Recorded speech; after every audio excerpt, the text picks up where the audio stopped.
So the chapter is titled, Am I Scary? And little kid Ken Kaneki asked that to Heizi, and I'm like, okay, is he scary?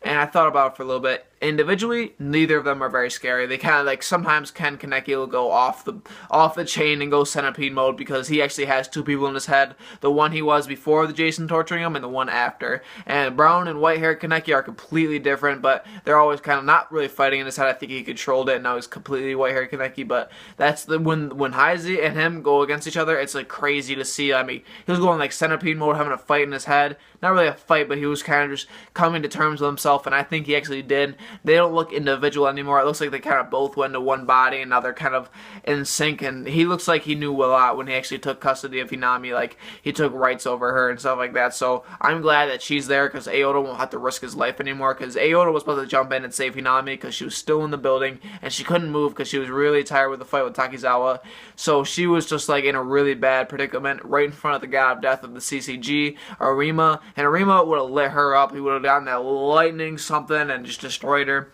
So I'm really glad that, you know, Ken Kaneki or Heizi, whoever it was, I'm glad they came and got her. Or if it's both of them, like I said, but I'm glad they came and got her because I really like, you know, her as a character, and I want Aoda to live as well because I don't want him to die. And we actually got a shout out to somebody that died a while ago. Shout out to Amon. Amon, you're the man. I really enjoyed you in the original series. You're really cool, and I'm really sad that you're dead, but they actually brought back your name because somebody killed a ghoul with their bare hands. That was the second, I can't remember what kind of, you know, ghoul investigator he was, like a second class or something, but he did it with his bare hands. He was the first one to do it ever since you, so RIP, never forget. Amon, you're amazing.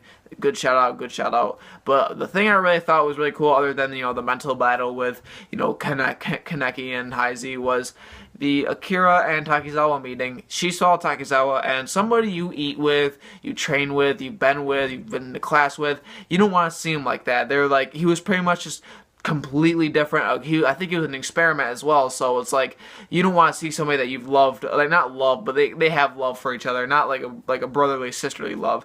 And she saw him and she was kind of like, I don't know if she was broken up, but hopefully we'll get a little more about that because she actually looked really disappointed or sad, and I could tell why. I mean, dude's been in the main series for a while, and now that he's a ghoul, a double S-rated ghoul, matter of fact, he could actually beat her in a fight now, because I remember he was really mad about that. He definitely could beat her in a fight, but overall, I just feel really bad for her because she has to go through all of this and see him actually do it.